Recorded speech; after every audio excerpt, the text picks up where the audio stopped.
let's talk about the ICC and this bombshell report by Middle East Eye that there are arrest warrants ready for Smotrich and Ben Gvir, but that no one will file them because everyone's scared of sanctions. It's dark, right? It's very dark what's happening here. So to give a little bit of context, we need to go a little bit further down the line to their first report. Their first report was how Karim Khan was basically boycotted out of like the ICC by Israeli or Israeli adjacent forces, including the Mossad, and basically they got rid of him. At least for now, he's in a indefinite leave. He can return, but yeah. So let's read this first, and then we can. It's a little long, I think, so we're not going to read it all. Yeah, it's very long, so we're not going to read it all. But let's read the highlights. So a major Middle East Eye investigation. Can you read this? Hold on. This is a little bit small. Yeah, much better. Okay, cool. So let's begin. How Karim Khan's war crimes probe was derailed by threats, leaks, and sex claims. A major Middle East Eye investigation has uncovered extraordinary details of an intensified intimidation campaign targeting the British chief prosecutor of the ICC over his investigation into alleged Israeli war crimes. The campaign has involved threats and warnings directed at Khan by prominent figures, close colleagues, and family friends, briefing against him fears of the prosecutor's safety prompted by a Mossad team in The Hague and media leaks about sexual assault allegations. It has taken place against the backdrop of Khan's efforts to build and pursue a case against Netanyahu, blah, blah, blah. Last month, Middle East Eye revealed that Khan was warned in May that if the arrest warrants issued last year for Netanyahu and his former defense minister Yoav Gallant were not withdrawn, he and the ICC would be destroyed. The warning was delivered by Nicholas Kaufman, a British-Israeli defense lawyer at the court, during a meeting with Khan and his wife in The Hague. Kaufman told Khan he had spoken to Netanyahu's legal advisor and was authorized to make him a proposal that would allow Khan to climb down the tree, according to a note of the meeting on the file at the ICC seen by Middle East Eye. In response to the questions from MEE, Kaufman denied threatening Khan. He denied having been authorized to make any proposals on behalf of the Israeli government and said he had shared his personal views with Khan on the Palestine situation. The meeting came less than 2 weeks before allegations of sexual assault against Khan, which he has strenuously denied, were first published. And as he has reportedly preparing to seek arrest warrants for more members of the Israeli government. There's no suggestion of any connection between Kaufman, the Kaufman-Khan meeting, and the publication of the allegations. I mean, but just by saying this, you sort of suggested.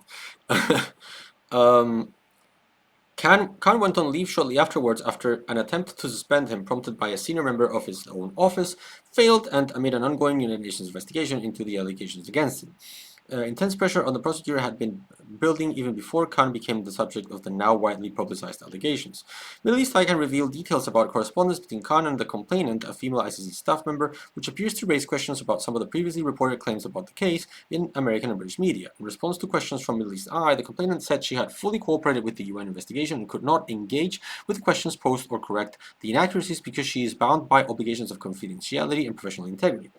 Khan has declined to comment.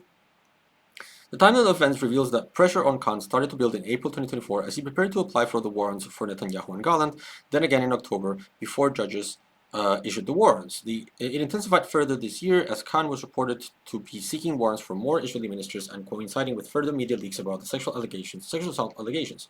Middle East Eye spoke to sources with knowledge of the affair and reviewed material understood to be relevant to the investigation into the allegations currently being conducted by the UN's Office of Internal Oversight Services, OIOS. OIOS. So in April 2024, weeks before Khan applied for the warrants for Netanyahu and Gallant, then British Foreign Secretary David Cameron privately threatened Khan that the UK would defund and withdraw from the ICC. In May 2024, US Republican Senator Lindsey Graham threatened Khan with sanctions.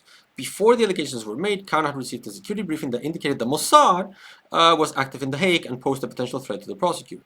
The woman accused Khan of sexual accusing Khan of sexual misconduct, wrote in May 2024 in the text messages to Khan that there were, quote, games being played and attempts to make her, quote, a pawn in some game I don't want to play. 2 internal ICC investigations into the allegations were closed after she refused to cooperate with them.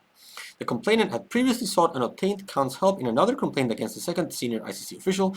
This was during the period in which she later alleged Khan had repeatedly sexually assaulted her. Investigators found no wrongdoing on the part of the individual who was the subject of her complaints. Thomas Lynch, Khan's special assistant, who he tasked to liaise with Israel on the Palestine investigation, played a key role in making the allegations against Khan official. Privately, however, Lynch had expressed his own doubts about the allegations to Khan's wife and said that the timing was suspicious in response to questions from MEE.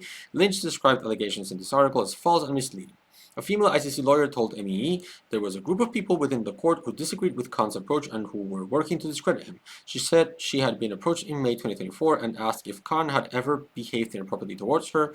I told them he's the last person on my list of men who would do that.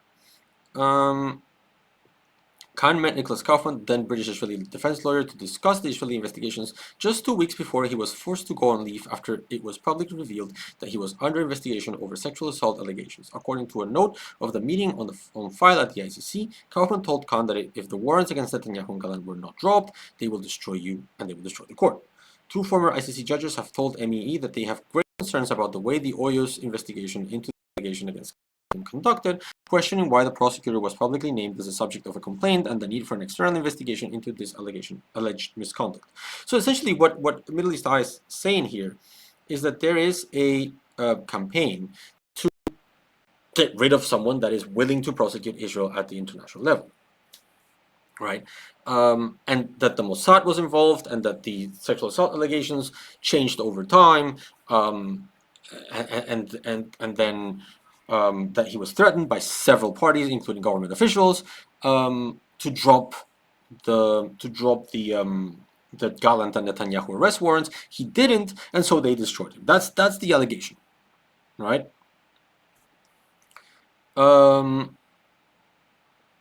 So add to that the new thing that's happened here. Exclusive ICC arrest warrants application for Ben Gvir and Smotrich on apartheid charges. The applications are in the hands of 2 deputy prosecutors in Karim Khan's absence, but ICC sources are concerned they will not submit them for fear of sanctions. Sorry, my computer is very slow today. I don't know why. Arrest warrant applications against 2 prominent Israeli ministers on charges of apartheid are ready, and with 2 deputy prosecutors at the International Criminal Court. If the warrants for National Security Minister Itamar Ben-Gvir and Finance Minister Bezalel Smotrich are issued, it would be the first time that the crime of apartheid is charged in an international court.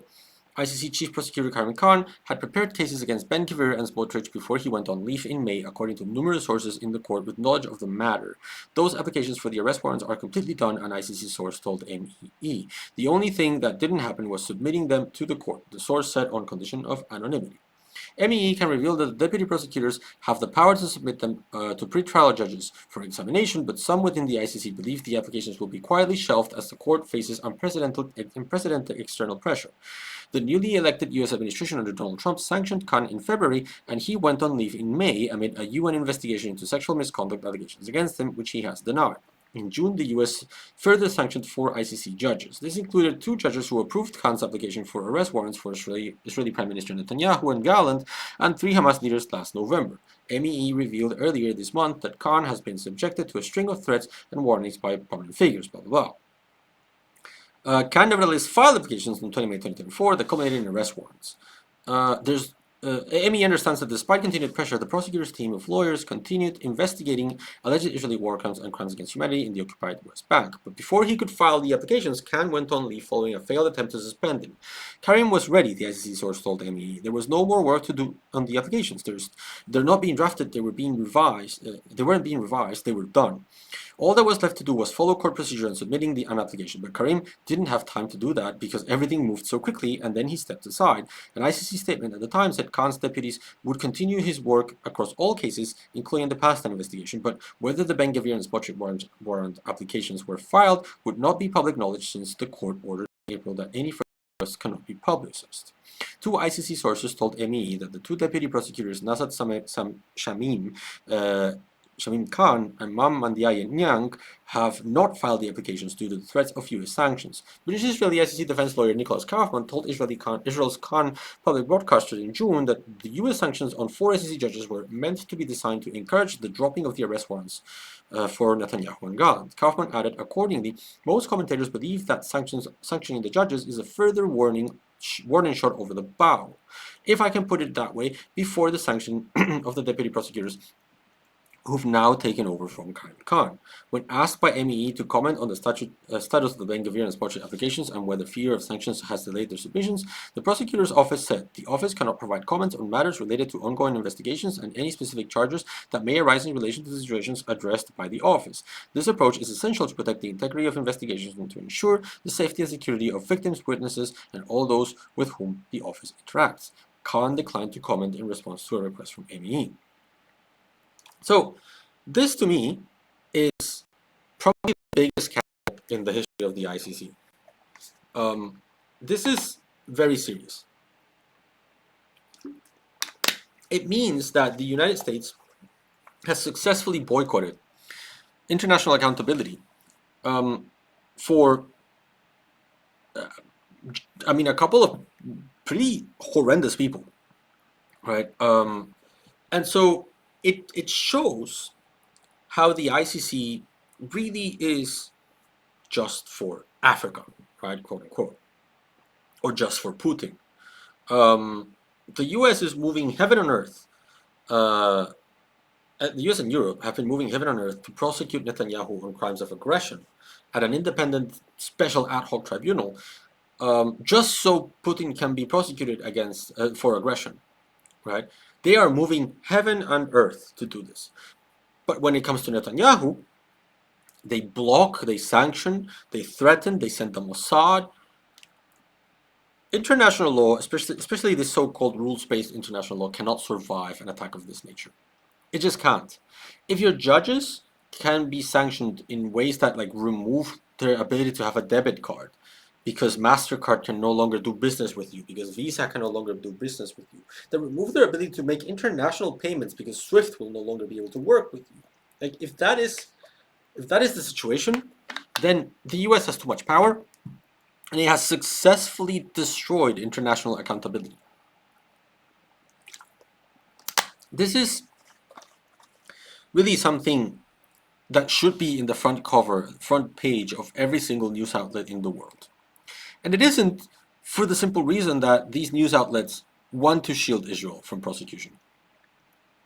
But the fact that there are 2 arrest warrants ready, and they're just being left there to rot because the one person who was brave enough to weather sanctions and prosecute these people, no matter what, they got rid of him. They successfully got rid of him through, investigations, through intimidation, and that's just unacceptable. It's the end of international law. International law cannot function if states will use their national power as gangsters. It just cannot work. It just cannot work. What this does is it creates the need for diluting power away from the West. Look, I'm not gonna kid myself and say, oh no, China is gonna be such a lovely hegemon. It won't do anything wrong. It won't do anything bad. Of course it will. But it'll give people options. Like if there's only 2 credit card providers in the world, MasterCard and Visa, and both are American, then I'm sorry. If the United States is going to behave like this, then we need a Chinese one, right? Globally. This is what BRICS is doing now, trying to replace the SWIFT system with its own BRICS version of it. And I commend that. I think that's very important. I think it's very necessary. People need to be able to survive in a world where the United States behaves as gangsters, right? So I don't understand why this is not a more serious claim. I don't understand why everyone. Well, I do understand. It frustrates me that we are not seeing a more outraged reaction from ICC member states. Like this is, I mean, ICC member states need to protect the court.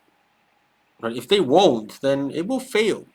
And yes, then it'll become a court just for Africa, and then I'm sorry, but then all of Africa has every right to just quit the court. It's mind-blowing to me that European states, and the United States, of course, but European states in particular, went from Nuremberg. They said, you know what? We need to prosecute Nazis and people who commit genocide and people who commit apartheid and people who commit crimes against humanity. We need to prosecute them. And then, like, within a lifetime, went to, you know what, I am willing to destroy the principles of Nuremberg, the principles of individual accountability for war crimes and for crimes against humanity, just so that we can legitimize the genocide of our ally. Can you put yourself in that mindset? Can you really put yourself in that mindset? Like, it is mind-boggling how they are willing to destroy the legacy of Nuremberg so that, like, we have heard, I've heard all my life, like, the Nazis were a perversion of Western values, right? This is what people always say. The Holocaust was not about Western values. It was a perversion of Western values by a German people that lost their way. And I've always agreed with IMSSR, who says, no, no, no, fascism is colonialism turned inwards.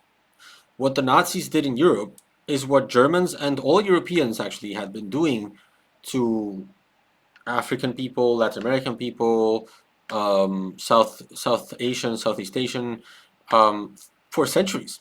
Those were Western values too. They were just not deployed in Europe. So when the Nazis came around, they just applied to Europeans what was supposedly treatment that only reserved for non-Europeans. And I just find it incredible how the same people that keep telling us, no, no, no, the Nazis were a perversion of Western values, are now essentially looking at another genocide and saying, yeah, but we need to protect it. Yeah, but it's okay if you want to destroy the ICC.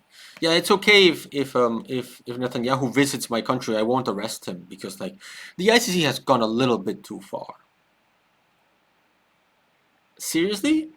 So I guess it was Western values then, right? I guess Cesar was right, and I mean, it just so happened that the Nazis were on the other side of, you know, the UK and France. But if it's an ally that is doing a genocide, then it's okay. Then we accept it. And not only do we accept it, we bring down the ICC. It's bonkers. It's crazy. It's like there's nothing more destructive to international law. Like, these people are talking about how international law has to be upheld, how international law is so important, how the two-state solution is so important, how, like, oh, we call on all parties to all conflicts to always respect international law. Who will comply with this international law? An international law where you just sanction the judges that you don't like, you get rid of the prosecutor that you don't like, so that your allies can genocide another people. So that genocide becomes only either a South-on-South crime or a South-on-West crime, but never a West-on-South crime. That, I mean, I'm sorry if I mean, it's not like international law was ever very, you know, pro-liberation or anything. It was always a tool of colonialism. But at least since the 60s, we have sort of started pushing in a direction where self-determination is a little bit more important. It's a little bit more valuable as a principle. And yet, um, and yet, here we are, right? So the solution to this can only be, okay, then, we need to reevaluate this thing called international law and see what remains. Because it's sort of like I was listening. Who was it? I think it was Mehdi Hassan who was talking about how like he's very frustrated about the Democrats always playing by the rules in the United States against Republicans that never play by the rules, right? And he was saying when they go low, we go high is a stupid argument because you will always lose the game if you want to play by the rules with someone who doesn't play by the rules. So for the longest time, international law has been in a dynamic where it has been able to be a tool every now and then to hold power to check. Like Rui Barbosa did it in the Hague Conference in 1899. Latin American states did it during the Pan American conferences. That's where the Montevideo Convention comes from. We talked about it recently last weekend. Um, Different states at different moments have been able to use international law as a check to power because like no one was crazy enough to like sanction judges, right? The worst that the United States would have done is like, I will not appear before this court. Okay, fine, then you'll get your judgment, and at least we'll have a judgment. Now that's not even the case. Now it's like we will sanction the judges and destroy the court because this court is only meant to sanction you, it's not meant to sanction me. It's so brazen, so in your face double standard that yeah, I'm sorry, if this is the reality, then it needs to die. We cannot have international accountability only for the global south. It just doesn't work that way. It just doesn't work that way. And if that's the game, if that's the game that the West wants to play, then I'm sorry, then yeah, African states have every right to withdraw from the ICC, right? I think it's embarrassing, it's pathetic, it's like it's offensive to the legacy of Nuremberg. But it is what's happening, and no one is putting up a fight to the point where like Middle East Eye is the only outlet that I've seen that has covered this story. So yeah, I mean, there's no future for an international law like this. We would need to restart from the ground up, and like if this is how the game is rigged, then what's the point in even trying? Like, what is the point of like you have the state of Palestine continuously going to the ICJ, going to the General Assembly, going to the Security Council, going to the ICC, and trying to sort its problems through the law. And then you have Hamas engaging in armed action. And you keep telling the state of Palestine, we will rig the system so that your attempts at dealing with the law are derailed and don't matter. But also, if you are Hamas, you need to be condemned because armed struggle is not really the way to go. You should make your claims peacefully and through the system.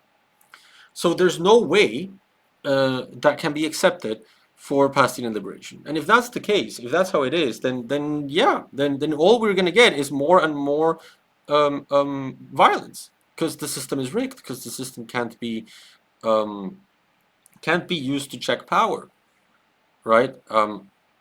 I have never seen this level of boycott of an international institution, this level of destruction of accountability mechanisms. Um, so brazen, so in your face. I feel like this has been getting worse. Like I remember, like when it first started, it was the difference between North African refugees and Ukrainian refugees. Ukrainian refugees receiving everything that North African refugees do not receive because they're not white. And so these double standards are becoming so apparent that I feel like the global South needs to do something big. They need to like get together and do something big. Um, I'm not sure what that looks like, but there needs to be some level of pushback. Um, Start building institutions that cannot be tampered in this way by the global North, right? And this includes the ability to not be sanctioned. This includes the ability like if you are sanctioned by the US, here's your Chinese debit card, and here's your Chinese bank, and here's your Chinese SWIFT, and here's your life can go on if you're sanctioned, right? the global south needs to start preparing for this. It needs to start creating separate poles of power as a matter of national security, because it just doesn't work. If the system is this rigged, then it doesn't work. Yeah, that was a long rant. Let me catch up with the chat. So Birdie2 says, question about the ICC arrest warrants. How do you execute them when they are secret? No, they're secret. So they need to be sent to the pretrial chamber secretly, and then the pretrial chamber decides whether to issue the arrest warrants. Once they are issued, they're no longer secret. But the request for arrest warrants needs to be secret. Two, would the US say no of them if they were secret, as the US are not part of the ICC? Okay, I am pretty sure that Israel knows everything that goes on inside of the ICC, because they have in the past reacted very publicly to things that haven't happened on the ground. Like, I remember at one point someone tweeted from the Israeli government something on, it's an outrageous, they want to approve arrest warrants against Netanyahu, and the arrest warrants hadn't been filed yet. So I'm pretty sure that Israel knows everything that goes on in the ICC. And I mean, there was this report from Middle East Eye that the Mossad was active in The Hague and like looking into Khan. So I'm pretty sure that they know, and they would tell the Americans. So yeah, they would know.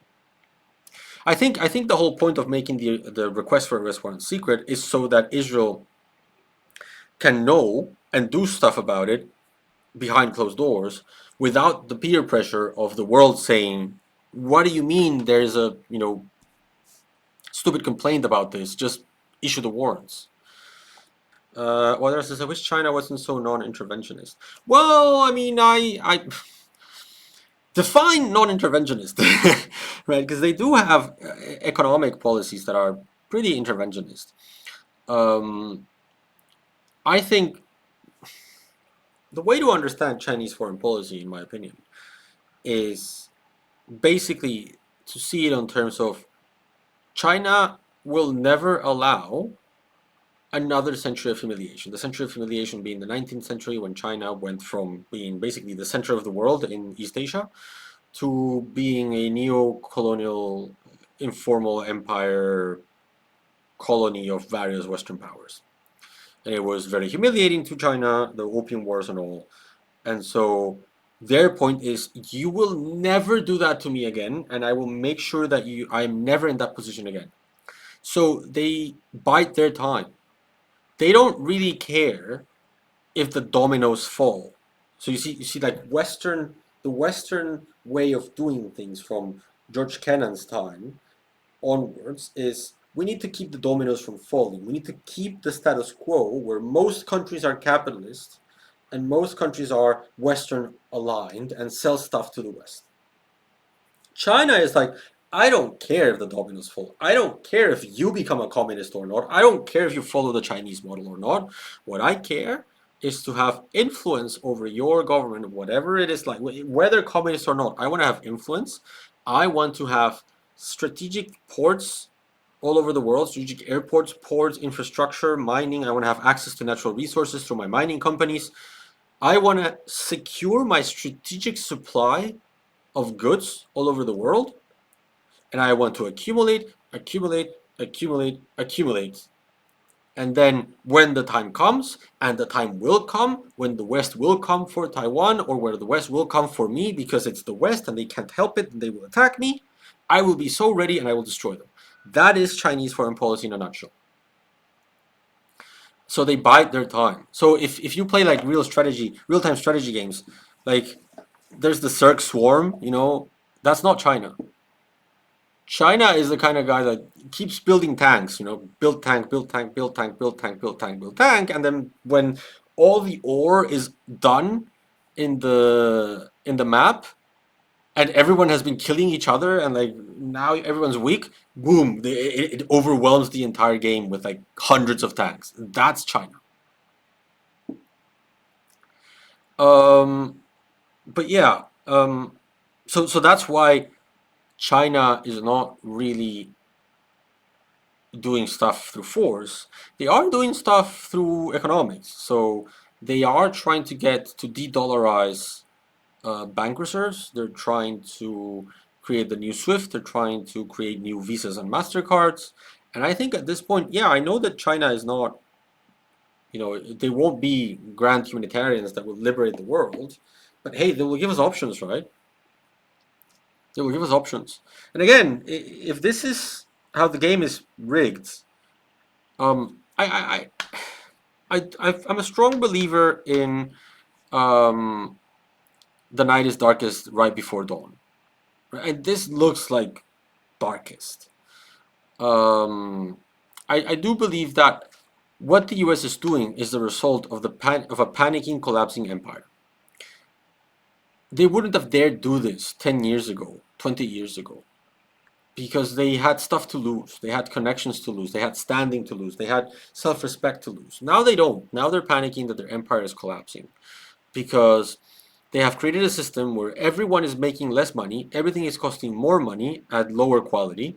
And so at some point, when you have an exploited, overworked, unhealthy, scared, shot at population, you cannot sustain a global empire. At some point, you need your people to be healthy. You need your people to be like productive. You need your people to like have good jobs for you to be able to sustain a global empire. So what they're doing now, because they don't have the means to be a global empire anymore, because their population is sickly and like overexploited, they're just clinging to pride and history and rally to the flag and like, oh, haha, look how powerful we are, right? Here, have an injection of nationalism, right? There's a Bad Religion song called "Let Them Eat War." It's a fantastic song. You should listen to it. So that's the premise of the song, right? The premise is when things get desperate, you feed the people war, and that'll sustain them because they're not getting food, but they're getting war, right?